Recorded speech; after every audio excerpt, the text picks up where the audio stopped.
Okay, well, welcome along to Alan Carr's Easy Way London. My name's Colleen. I'm going to be your therapist for today. That actually you can find it easy to quit smoking. Instantly, permanently, without having to use any aids or gimmicks, without putting on weight, without using willpower. You can actually enjoy the whole process of quitting smoking and then never have the slightest desire to smoke again. Our approach today is going to be focused on removing your fears of being a non-smoker. And to do that, we're just going to look smoking squarely in the face and identify what it is that makes you believe that you would need to spend the rest of your one and only life shoving those filthy, disgusting objects into your mouth and setting light to them. OK, so I'm going to ask you all now to discard your old cigarettes and lighters onto the pile.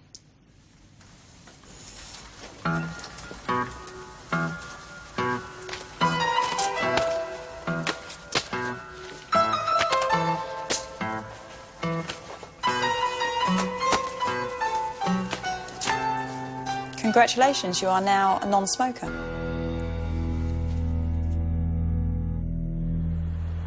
Madame, combien de cigarettes fumez-vous par jour? 4-5. 3-4 par jour seulement. Entre 25 et 40. À peu près dans les 40. 3 paquets environ. Moi, 4 paquets par jour. C'est-à-dire en moyenne, 2 paquets par jour. Souvenez-vous, il n'y a pas si longtemps, allumer une cigarette était un geste banal, parfaitement admis par la société. Aujourd'hui, arrêter de fumer est devenu plus qu'une recommandation, un impératif. Les interdits s'immiscent dans notre vie de tous les jours. Les panneaux défense de fumer pullulent et s'insinuent partout. Il faut aussi braver les images de mort, de maladie, les slogans culpabilisateurs. J'ai lu quelque part que fumer rendrait sourd et aveugle. Et je me suis dit qu'on avait atteint là un point d'absurdité totale. L'effroi, le dégoût, la promesse d'une mort lente et douloureuse, tout est bon pour rappeler au fumeur sa condition tragique et misérable. Happy birthday to you. Happy birthday to you. Happy birthday to you.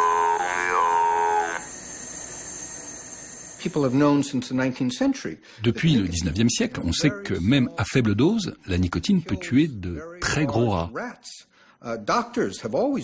Ça fait longtemps que les médecins ont constaté une différence entre leurs patients qui fument et ceux qui ne fument pas.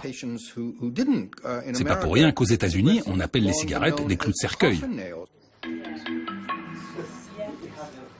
Fumer tue, il n'y a aucun doute, on le sait depuis longtemps. Alors pourquoi ce danger nous semble aujourd'hui moins supportable, moins tolérable qu'avant? Gave up for 2.5 years. Started to smoke again in France at a health spa. On any weekend. The irony. So, You smoked for a long time? 8-9 years. I quit for 10 months using the book actually. Right. And Yeah, then, I read the women book and the normal book. Did you? The what book? I read the book. The normal book. Chaque jour dans le monde, plus d'1 milliard de personnes allument une cigarette. Ils doivent forcément retirer quelque chose de cette habitude. Un certain plaisir, une utilité sociale quelconque. Ce n'est pas seulement parce qu'ils sont dépendants. Les notions de dépendance et d'addiction sont propres à notre monde moderne.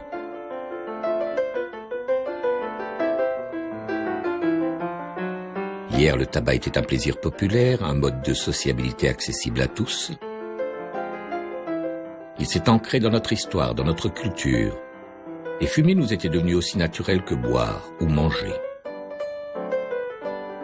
Le paquet de cigarettes, né avec le XXe siècle, avait banalisé le tabac comme bien de consommation facile à offrir, à échanger, à partager.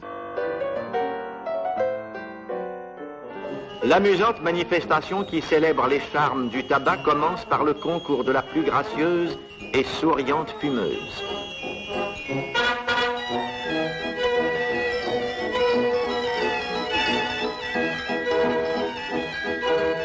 Concours de vitesse.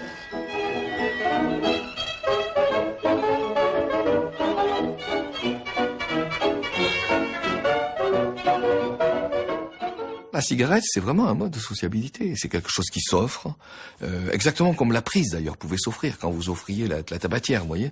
C'est quelque chose qui s'offre, c'est quelque chose qui permet la discussion, c'est quelque chose qui permet d'engager la discussion. J'ai commencé à aller en France dans les années 50 et je me souviens qu'à l'époque, dès que vous arriviez chez quelqu'un, il sortait son paquet de blondes ou de gauloises et le posait sur la table basse pour vous inviter à fumer. Aujourd'hui encore, fumer est un geste démocratique. Un mendiant peut donner du feu à un prince. Tout a commencé avec les Indiens d'Amérique. Depuis ce temps-là, la cigarette est associée à une certaine cohésion sociale. Devenues chères, les cigarettes ne s'offrent plus aussi facilement. Chacun allume la sienne, mais les paquets restent au fond des poches. La convivialité n'est plus vraiment au rendez-vous. Alors, pour se faire des amis, mieux vaut encore intégrer une thérapie de groupe. Good morning, ladies and gentlemen. Good morning. My name is Alex Nweji, and I'm the coordinating manager for the smoking session program. So, the work that all of you do here, and then the work that all of us are going to do in the future, are all going to contribute to the effectiveness of good health for mankind. Good. We all know that the better the society, the better for all of us. Okay. I'm Betty Washington. I've been smoking since I was 27. I'm now 59. But now this is my real first attempt.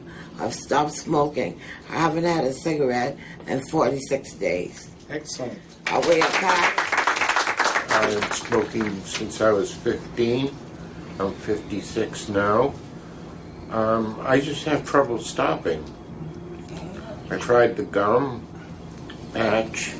I just have trouble stopping. It gives me something to do. I don't know what to say.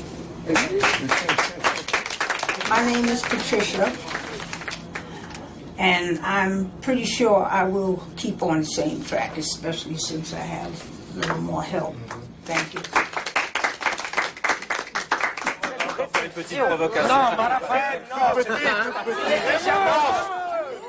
Il est déjà mort. Laissez pas parler les morts.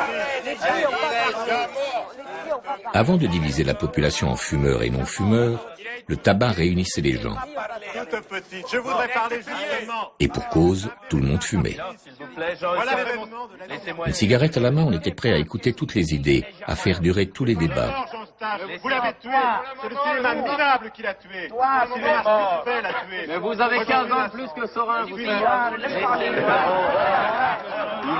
Les lycéens, c'est normal, ils avalent n'importe quoi. Ah non, pas moi. C'est chaud. Ce que je voulais dire, c'est de la façon dont est intervenu le monsieur qui lève la main, l'éditeur, on peut avoir l'impression que les jeunes, finalement, sont... On l'allumait à toute heure et partout, dans les foyers, les transports, au bureau, au restaurant.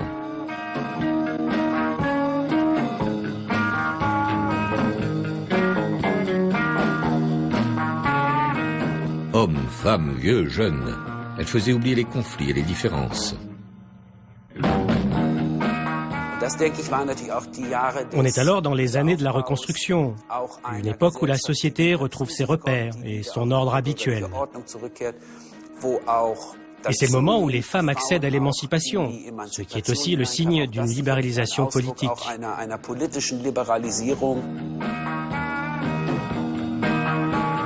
Pour ne pas gâcher la fête, les premières études prouvant dès le début des années 60 le danger mortel du tabac restent soigneusement confinées dans les tiroirs des chercheurs. La caution médicale est de bon ton dans les publicités. What cigarette do you smoke, doctor? More doctors smoke Camels than any other cigarette.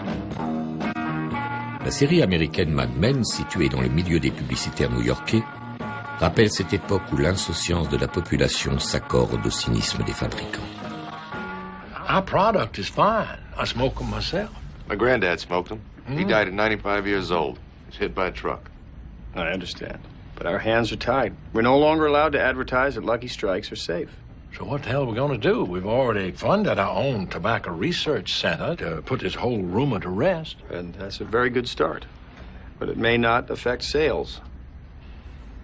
Don, I think maybe that's your cue. Quand la série a commencé à être diffusée, j'ai expliqué qu'à l'époque, on mesurait sa consommation de tabac en nombre de cartouches par semaine. Quand on allait faire ses courses, on achetait du lait, des œufs et 2 cartouches de cigarettes. Les hommes en particulier fumaient 2 à 3 paquets par jour. Ça veut dire 60, voire 80 cigarettes par jour. Je me suis dit que la série allait être une sorte de Disneyland pour le public. Des jeunes m'ont dit, je ne savais même pas qu'on pouvait fumer à l'intérieur. Mais évidemment qu'on pouvait fumer à l'intérieur. On pouvait même fumer dans les avions. Ça fait très peu de temps qu'il faut sortir pour fumer. Il y a un désir culturel d'oublier tout ça. Les gens ont été choqués qu'on leur rappelle comment c'était avant. Mais dans un sens, ça leur plaît. Il y en a qui boivent un verre et s'en grillent une en regardant la série, et puis ils arrêtent.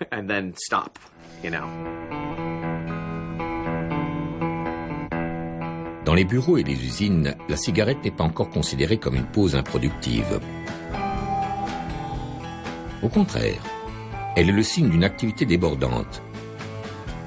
Du matin au soir, elle accompagne tous les gestes du travail. La cigarette, on a le sentiment que ça excite. Vous avez beaucoup d'intellectuels qui fument en travaillant parce qu'ils ont le sentiment que ça leur donne de la stimulation, ça donne de l'ampleur à leur propre imaginaire, ça les fait à la fois respirer et penser autrement. Elle y tient beaucoup. Romain Gary, alors, au-delà de cette limite, votre ticket n'est plus valable, roman publié chez Gallimard. Je vais distinguer 2 aspects dans votre roman, si vous voulez bien. Il y a un aspect réaliste. On prête à la cigarette toutes les vertus. Elle libère la parole et la pensée. Dans ses volutes, les idées semblent s'élever plus facilement. Mais seulement à ce moment-là, vous pouvez vous dire, si je ne bande pas, c'est parce que je me suis drogué. Oh, mais mon cher, alors là, si vous êtes capable de faire la manche de Santo, bravo. Mais en combien de temps? Remarquez. Oui. Romain Gary, alors.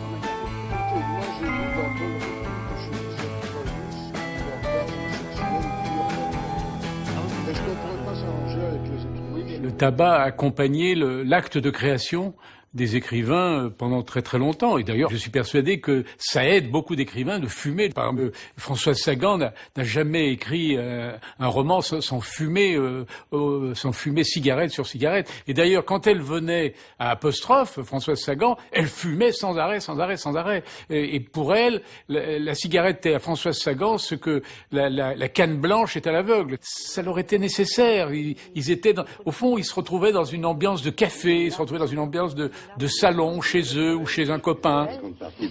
Et quand même, j'apprends aussi la progression de l'histoire, la passion, la souffrance, et à la fin, le détachement. Ah oui, évidemment, il y a des petits coups de pouce à l'alphabet. Oui.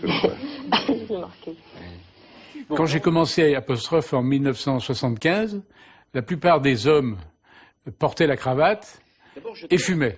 Et puis, quand j'ai arrêté Bouillon de culture, les hommes ne portaient plus de cravate et ils ne fumaient plus. Vous pouvez suivre d'ailleurs le déroulement des émissions, voir une par exemple chaque année, et vous verrez décroître le nombre de cravates et le nombre de cigarettes, et puis à la fin, jusqu'à épuisement. Aucune étude statistique n'a établi de lien entre le port de la cravate et le fait de fumer. Mais en ces temps de plein emploi, les deux donnent l'image d'une société confiante dans ses valeurs et sa prospérité. Fumer fait partie du protocole, le maniement de la cigarette est une forme d'élégance.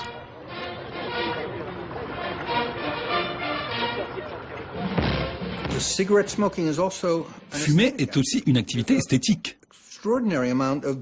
La manipulation du feu, la braise, la fumée, il y a quelque chose de profondément beau dans tout cela. Et les gens réagissent tout naturellement à ce genre de plaisir. Well. How long is it? How long is what? You know what? How long is it since we've seen each other? Oh, well, let's see. Cette dimension esthétique du tabac est magnifiée dans le mythe hollywoodien.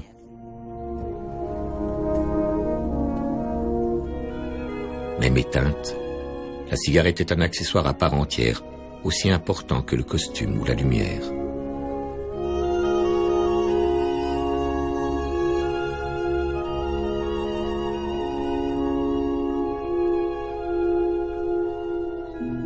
Also ich glaube, heute Le tabac a vraiment changé d'image.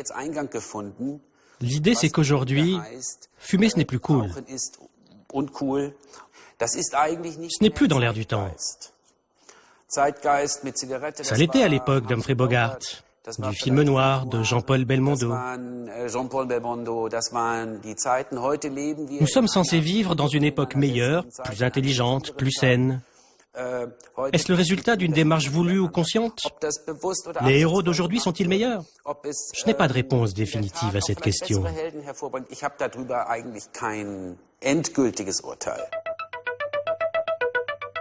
Fumer est désormais le privilège de quelques incorrigibles, fidèles à leur légende. Un moyen d'entretenir une image de rebelle. Car la norme chez les stars est d'être non-fumeur et d'offrir une image éclatante de santé. C'est vers le corps et sa plastique que convergent tous les regards.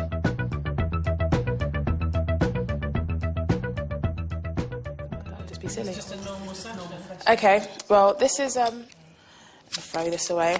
So, I took pictures of you guys earlier to show you some age progression stuff. So this is what you may look like if you continue to smoke at the age of 72. So I'm going to do Heather first, because Heather's here on my screen. So, turn it around. So that's you now. And that's you at the age of 72, if you continue to smoke. If you look around the eyes, there's a lot more wrinkles there. And here. Yeah. Loads and loads and loads more here. Yeah, loads more. And very much more here. Here, around the eyes, around the forehead. Around the mouth. Yeah. Also, I don't know if you can see, well, you can't probably see, but you do look more greyer. Yeah. You have a lot more grey complexion compared to That's what I thought when I first saw it. I thought it looks much greyer. And that's because the reduced circulation of blood from all the carbon monoxide that you're breathing in every time you smoke. The loose skin's caused by the lack of collagen that makes your skin elasticated, and the lack of vitamin A. Makes me look like my mum. Doesn't it look like that? My mum did look like that, yeah. But my mum never smoked a cigarette in her life. Weird. Je crois que ce qui a beaucoup changé dans les périodes récentes, c'est le sentiment que les individus ont que leur corps, c'est vraiment leur capital, voyez, et que leur corps les représente. Et que leur corps, c'est vraiment leur image au sens où elle traduit au plus profond leur identité. Leur identité, c'est moins comme auparavant le fait d'avoir le costume de sa classe sociale ou le fait d'avoir les indices de son métier, etc.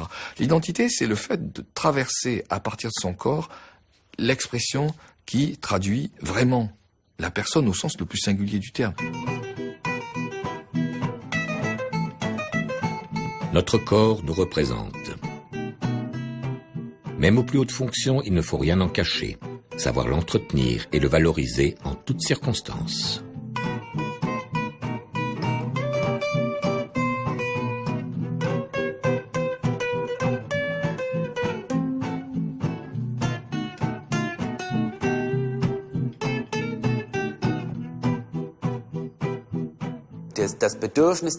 Les gens ont besoin de se sentir plus ou moins en sécurité, de mener une vie saine. Et on s'est servi de cette aspiration pour marteler de plus en plus l'idée de la santé. Alors on a commencé à se poser des questions. Comment je me nourris? Est-ce que je dors assez? Est-ce que je mange trop de sucre ou trop de sel? Est-ce que je bois trop ou pas assez?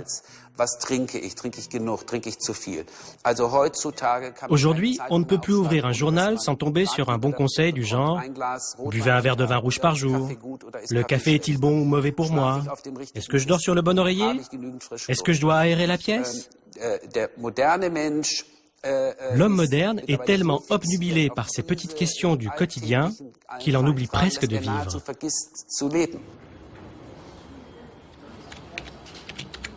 Bienvenue sur Tabac Info Service. Ce service d'information et d'aide à l'arrêt du tabac sera facturé 15 centimes d'euros la minute. Tabac Info Service, Laurent, bonjour. Bonjour, je vous appelle parce que je voulais vous dire que j'étais hypocondriaque, donc c'est pour ça que je veux arrêter. Oui. Parce que je me pose beaucoup de questions sur les maladies, tout ça. D'accord. Et en même temps, c'est contradictoire parce que quand j'ai peur, je prends une cigarette. D'accord. Est-ce que vous avez indiqué à votre psychiatre que vous preniez que vous alliez arrêter de fumer? Oui, mais lui, il veut parce qu'il dit que je suis pleine de contradictions, je veux arrêter, mais dès que j'ai peur, je prends une cigarette. Donc c'est un cercle infernal, parce que je suis vraiment inquiète. Fumer, c'est désormais vivre dans la peur.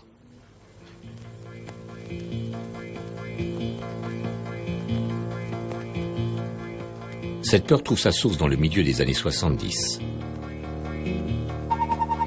Elle naît avec la crise, le chômage, dans une société en perte de confiance. C'est dans ces années que les dangers du tabac, démontrés par la science, sont révélés à la population. Le risque global est une diminution d'espérance de vie d'environ 7 ans pour le grand fumeur. En France, en 1976, une première loi s'attaque au tabac en limitant la publicité. Pour atteindre les fumeurs, changer la mentalité, une nouvelle arme apparaît. La prévention, cet ami qui vous veut du bien.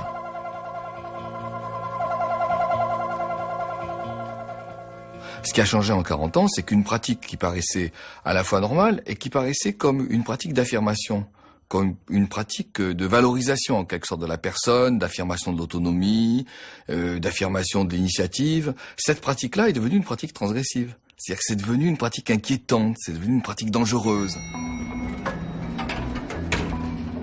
En 2 décennies, une vague d'interdictions s'abat sur le monde.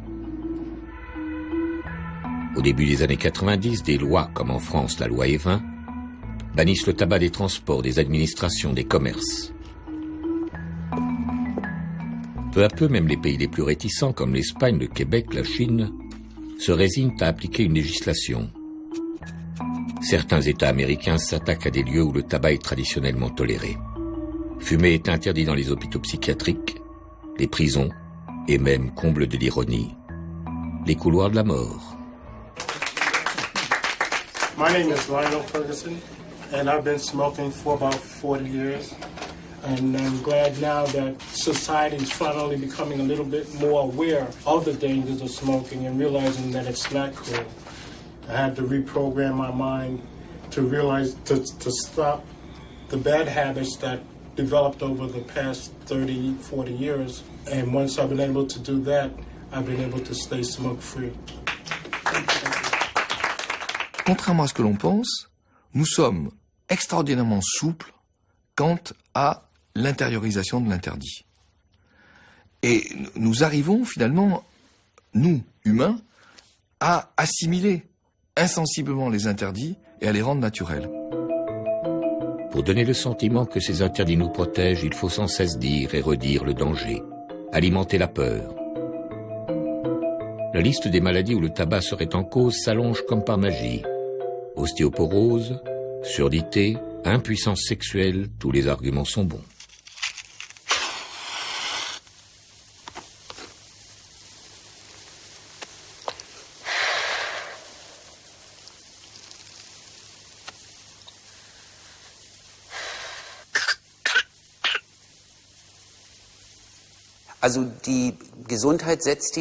La santé place les hommes dans un état de grande dépendance émotionnelle.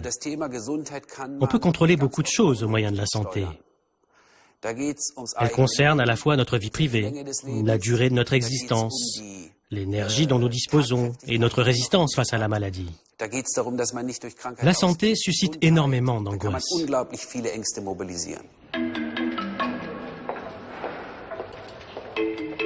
L'impression de danger imminent pousse les fumeurs vers de nouveaux spécialistes, les tabacologues. Fumer n'est plus seulement cause de maladie, c'est en soi une maladie qui réclame une prise en charge, un bilan médical et psychologique complet.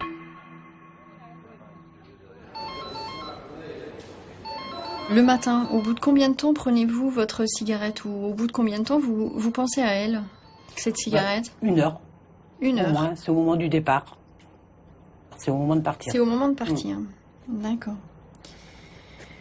Trouvez-vous qu'il est difficile de vous abstenir de fumer dans les endroits où c'est interdit? Non. Mais mettons si vous êtes à un endroit assez long, mettons au cinéma, au restaurant, ou alors le train. Non. Non, mais hier, en sortant, ça va être la première chose que je vais faire. En sortant, ça va être la première chose que vous allez faire. Et vous fumez plus le matin quand même?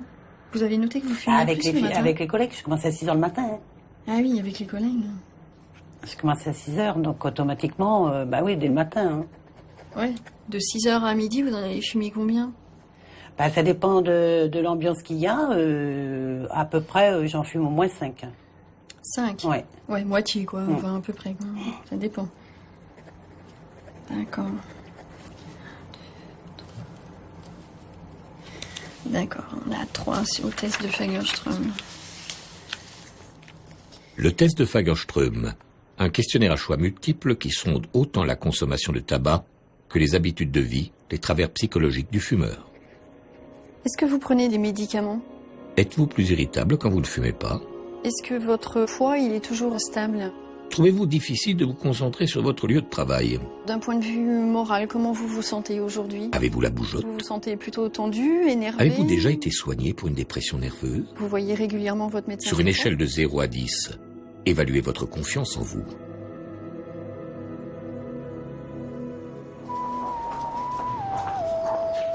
La dépendance au tabac est aujourd'hui répertoriée dans le DSM, manuel de psychiatrie américain, comme trouble du comportement.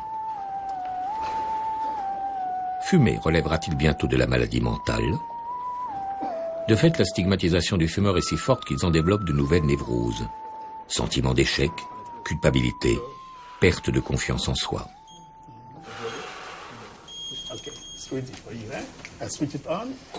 Parmi les thérapies et méthodes de sevrage, la prescription d'antidépresseurs, comme le Ziban ou le Chantix, est devenue monnaie courante.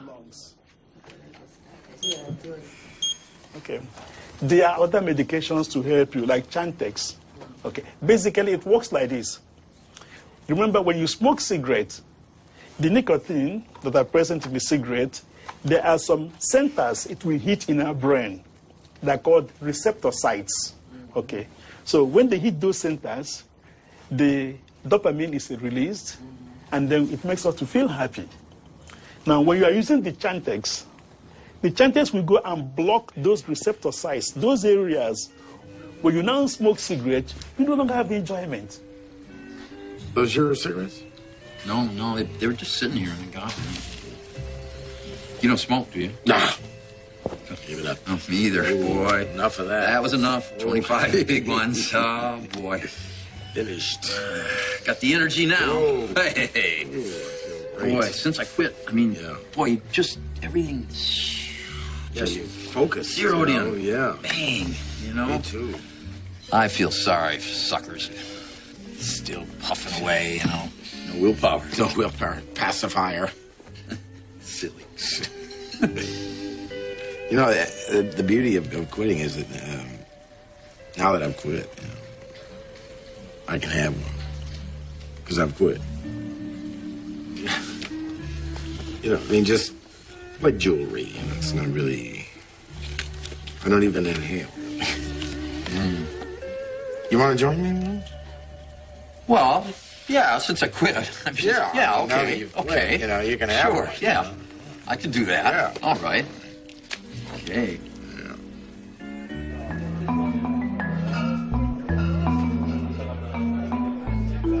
Ces dernières années, les interdits ont été étendus aux lieux de convivialité, cafés, restaurants, boîtes de nuit, où le tabac est particulièrement apprécié.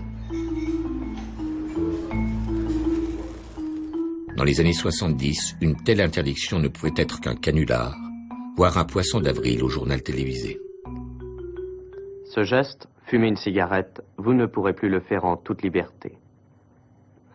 Interdiction de fumer dans les ascenseurs d'immeubles, privés ou publics. Interdiction de fumer dans les halls de gare, dans les couloirs du métro. Interdiction de fumer dans les magasins, chez tous les commerçants, dans les cafés, aussi bien aux terrasses qu'à l'intérieur. Interdiction de fumer dans les jardins publics. Monsieur, qu'est-ce que vous pensez de cette interdiction de fumer dans les lieux publics? C'est une atteinte directe à la liberté individuelle et je suis absolument contre. J'ai envie de fumer, je fume. J'ai bien le droit de fumer. Dans le café? Oui. Et pourquoi? Pour ne pas gêner les autres consommateurs, ceux qui n'aiment pas la fumée de cigarette. Ceux qui sont gênés s'en vont. Gêner les autres. Un argument qui suscitait alors l'incrédulité. Depuis, une théorie est apparue permettant de débouter les fumeurs de leurs droits et libertés, le tabagisme passif. Le fumeur n'est pas seulement une menace pour lui-même, mais aussi pour les autres. Il intoxique ceux qui l'entourent. Malgré le manque de preuves scientifiques, les adversaires du tabac tiennent là un argument décisif. L'État de New York est très urbanisé. La majorité des habitations sont des immeubles. Les gens vivent en appartements, dans des résidences en copropriété. Et du coup, il y a une très forte exposition au tabagisme passif, même dans les foyers où personne ne fume.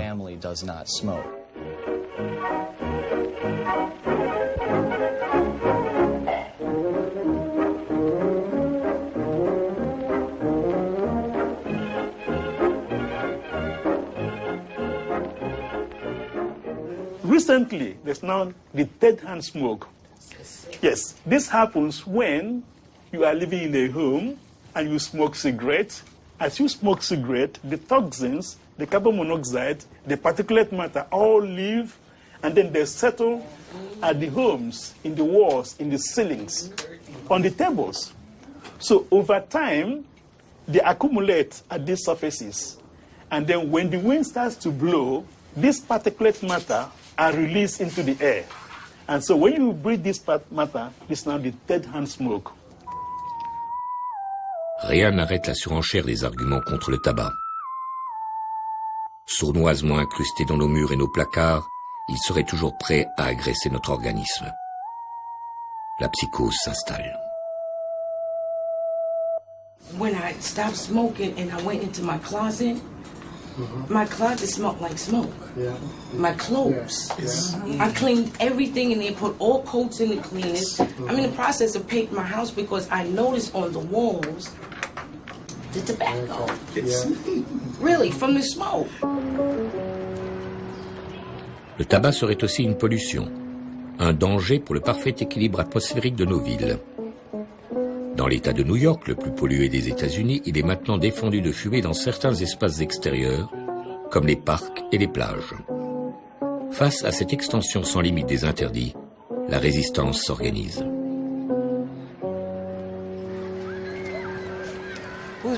Qui va respirer ça? Ça disparaît en un clin d'œil. Toute cette croisade anti-tabac, on nous fait croire que c'est pour protéger les non-fumeurs, mais en fait, c'est pour nous forcer à arrêter de fumer. Ce n'est pas pour lutter contre le tabagisme passif, mais pour faire en sorte que les fumeurs ne puissent plus s'en griller une où que ce soit. Quand vous êtes dehors, à proximité d'un fumeur, vous ne pouvez pas faire autrement que de respirer sa fumée, et ça a des effets nocifs sur votre santé. Cette réglementation permet aussi de protéger les enfants, car les fumeurs donnent le mauvais exemple. Voilà pourquoi il doit être interdit de fumer dans les aires de jeu, les parcs et tous les endroits où les familles vont pour se détendre. Ces lieux doivent absolument être non-fumeurs, pour empêcher les enfants d'être victimes du tabagisme passif et leur éviter tout contact avec les fumeurs. Fumer est devenu un geste obscène, déplacé. Dans les films, la présence du tabac est surveillée comme celle du sexe ou de la violence. L'Union européenne finance même des études visant à limiter la cigarette dans les films tout public.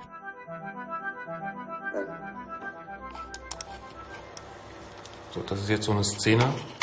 Da sieht man einen der Hauptdarsteller, Canet, mit der Zigarette in der Hand und auch mit der Verpackung. Und was soll jetzt das Rauchen hier bedeuten? Er ist konzentriert oder ist er nervös oder was bedeutet das hier in der Situation? Ja, also es gibt in dieser neuen WG natürlich Probleme. Es ist zwar noch keine Beziehung da, aber mit den WG-Bewohnern an sich haben sie jetzt sozusagen Knatsch zu Hause und... Okay, also er hat ein Problem und deshalb raucht er. Dafür wird es ja auch andere Lösungen geben. Und muss er nicht zur Zigarette greifen. Und Bier. Und Bier dann auch noch dazu. Okay, lassen wir es mal weiterlaufen. Okay. fond, nous sommes devenus des sociétés complètement puritaines sur le problème de la santé, complètement exigeantes, avec une sorte d'image assez fantasmatique de la pureté, avec cette image sur laquelle tout comportement risque de polluer finalement l'espace individuel, l'espace collectif. Ça, c'est incontestable. Ce n'est plus seulement le tabac qui dérange, mais sa vue, et même son image. Même les figures du passé sont priées de donner le bon exemple. Jacques Tati, André Malraux, Jacques Chirac ont ainsi testé une nouvelle forme de sevrage, l'effacement numérique des cigarettes.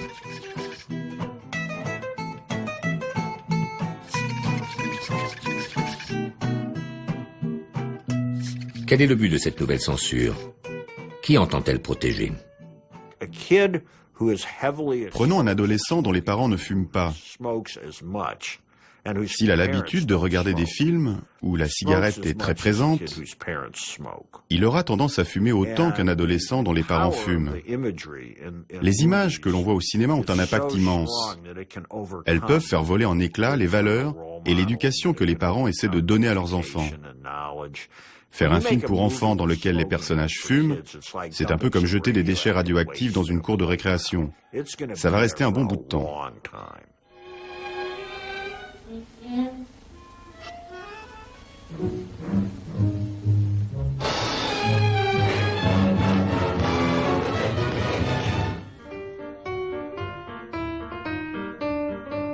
Mais faut-il à tout prix protéger nos enfants?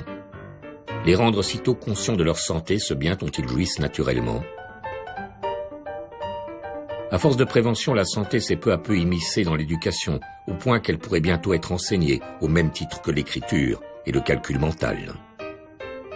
Si l'homme ne peut pas s'empêcher de fumer, peut-être peut-il empêcher ses enfants de fumer. Suzy, la voici. C'est le robot fumeur. Elle fume devant une classe à qui on va montrer tout à l'heure les poumons de Suzy la fumeuse, et nous verrons les réactions des enfants devant les poumons artificiels de cette fumeuse artificielle, hélas trop réelle dans la vie.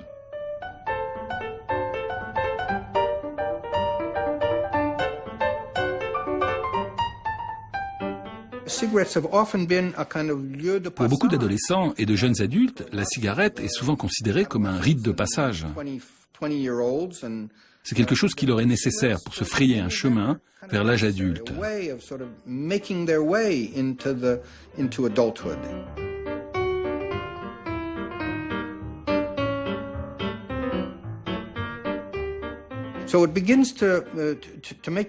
On peut commencer à se demander si l'enjeu n'est pas de trouver un cheval de bataille quelconque, un sujet fédérateur qui concentre le puritanisme, la méfiance et le malaise américain vis-à-vis de ce que j'appelle le plaisir adulte. Pour moi, cette notion de plaisir adulte est capitale.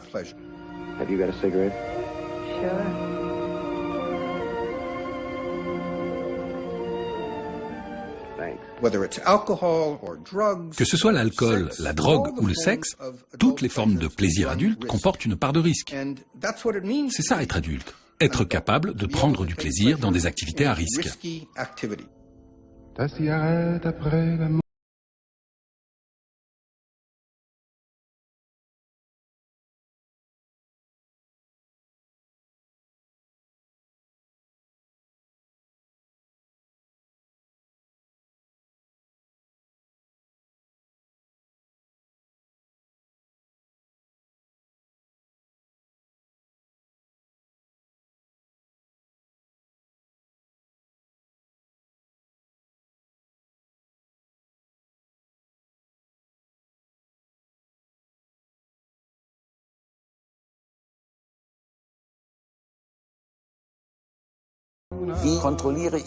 Comment contrôler les comportements par rapport au désir? Comment contrôler les excès de façon à assurer un certain ordre? Depuis des millénaires, c'est la question clé de la politique et de la religion. Comment faire pour maintenir les hommes sous contrôle? Cette jeunesse qui s'apprête à affronter la vie, A-t-elle toujours la sobriété qui conviendrait pourtant? En sacrifiant à une mode extravagante et dangereuse, n'est-elle pas déjà trop souvent intoxiquée moralement et physiquement par l'alcool et les excès de toutes sortes? Car, ne l'oublions jamais, l'enfant qui naîtra un jour de ses futurs parents inconscients héritera, hélas, de leur tard. Comme il héritera de leur qualité. Et il est essentiel, pour que vive une nation prospère, que de beaux enfants naissent de parents sains et vigoureux. Au fond, c'est comme une guerre de religion. Ce sont des croyances qui s'affrontent sur la manière dont les hommes vivent sur Terre. Comment nous vivons notre corps, nos désirs, ou le fait qu'on soit mortel. Ce sont là des questions fondamentales, qui sont présentes dans les religions modernes de la santé, mais qui remontent au début de la chrétienté.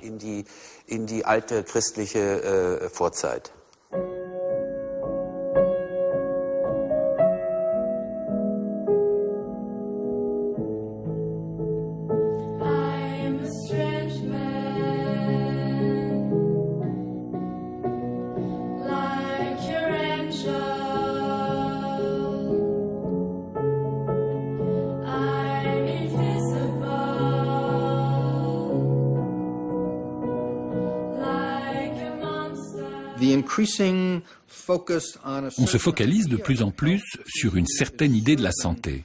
Et selon moi, ça sert les intérêts d'une société que je qualifierais de totalitaire et qui veut progressivement contrôler tous les aspects de notre existence.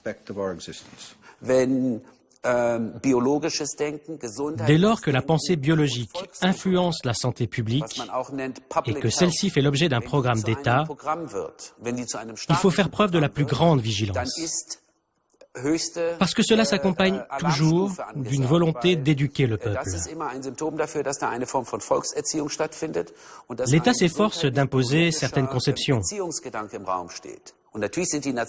Les nazis, et je sais qu'on ne peut comparer cette période à aucune autre, mais les nazis ont donné un exemple saisissant d'une telle démarche.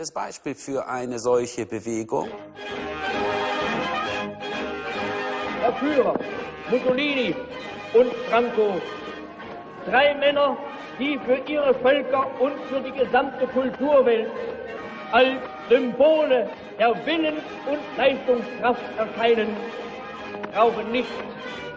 Sie haben für das Glück ihrer Nationen mehr geleistet als jene Zigarettenfirmen, die uns weismachen wollen, dass man durch den Genuss irgendwelcher Nikotingifte zu größerer Gesundheit und größerer Leistungskraft gelangt. L'Allemagne nazie est en matière de lutte anti-tabac un précurseur. Pour Hitler, le tabac est le symbole de la décadence des démocraties occidentales. Les représentés juifs, les intellectuels dégénérés, les mœurs permissives et douteuses de l'Amérique. Il faut en préserver les Allemands. La santé du peuple passe avant tout.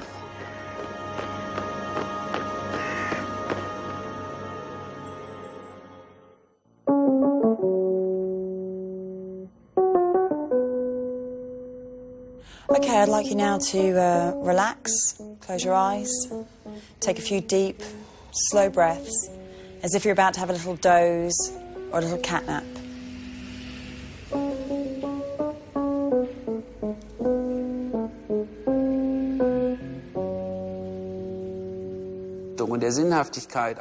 On a de plus en plus de mal à trouver ce qui est porteur de sens dans la société.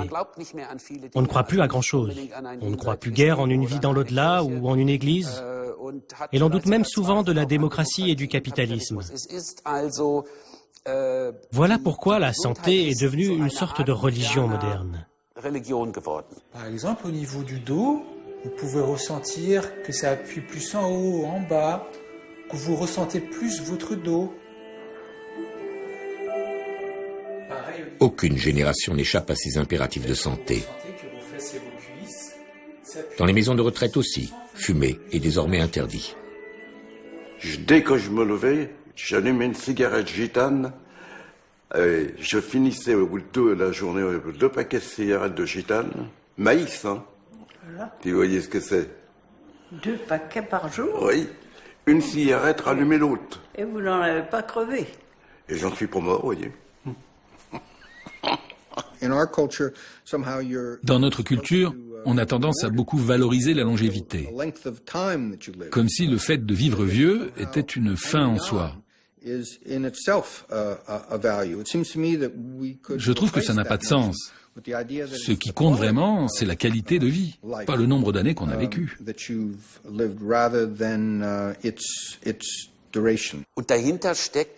Et en fin de compte, cette obsession de la vie cache une grande hostilité à l'égard de la vie.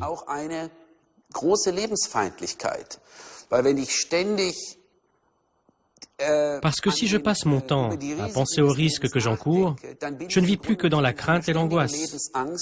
Et j'en oublie tout simplement de vivre.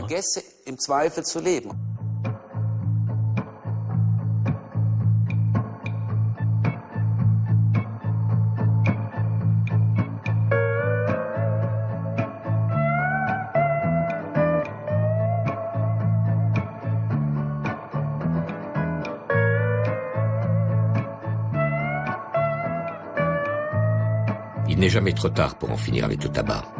Expier toute une vie de fumeur. Mourir peut-être, mais surtout en bonne santé.